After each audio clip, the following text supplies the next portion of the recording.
අයිබෝවන් හැමෝටම ඔන්න අද අපි කතා කරන්න හිතුවා ගොඩාක් අයට මානසිකව වද දෙන මේ අධික තරබාරුව පසුව කෙට්ටු වුණාට පස්සේ ඒ වගේම දරු ප්‍රසූතියෙන් පස්සේ බඩේ තියෙන මාංශ පේශී එල්ලා හැලීම සම්බන්ධව ඒ දේවල් වලට කරන්න ඕන යෝගාභ්‍යාස 6ක් සම්බන්ධ අද අපි කතා කරමු.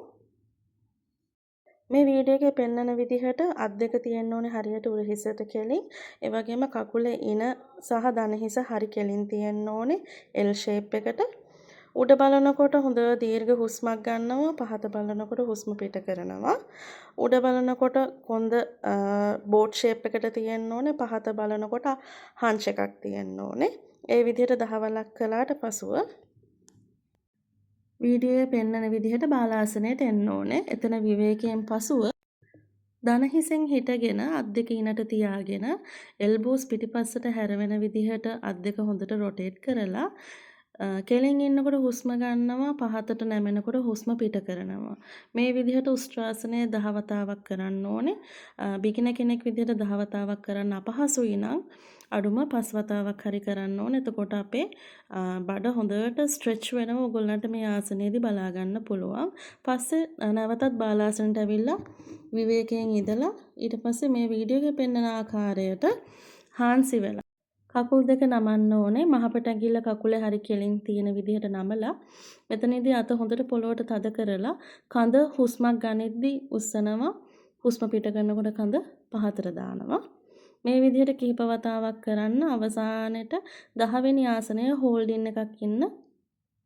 හෝල්ඩින් එකක් ඉඳලා එතන හොඳට සාමාන්‍ය විදිහට හුස්ම ගන්නවා, පිට කරනවා.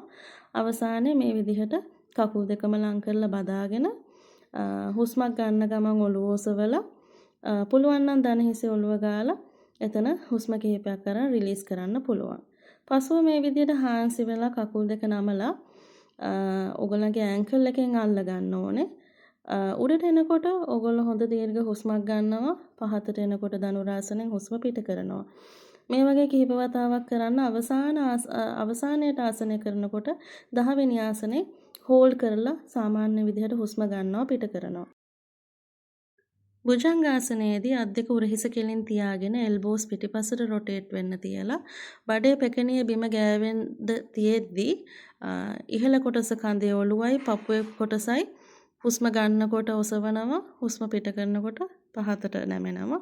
අවසානයේදී 10 වෙනි ආසනයේදී හෝල්ඩින් එකක් ඉදලා එතන හුස්ම ගන්නවා, පිට කරනවා. පසුව මේ විදිහට අත් දෙක තයිස් යටින් තියාගෙන දීර්ඝ හුස්ම ගන්න ගමන් කකුලයි ඔළුවයි දෙකම ඔසවනවා. පෙකණියට තමා බර තියෙන්න ඕනේ. මේ විදිහට හුස්ම ගනිද්දී කකුලයි ඔළුවයි ඔසවනවා. හුස්ම පිට කරද්දී කකුල් දෙකයි ඔළුවයි පහතට දානවා. ඔන්න ඔය විදිහට ආසනය කරලා අවසානයේ 10 වෙනිට හෝල්ඩ් කරන්න ඕනේ ආසනය. එතනදී පෙකණියට බර දීලා හෝල්ඩ් කරලා මේ විදිහට අවසානයේට බාලාසනයට ඇවිල්ලා ටික වෙලාවක් විවේකයෙන් ඉඳලා ඔයගලන්ට ඔයගලන්ගේ සෙෂන් එක අවසන් කරන්න පුළුවන්.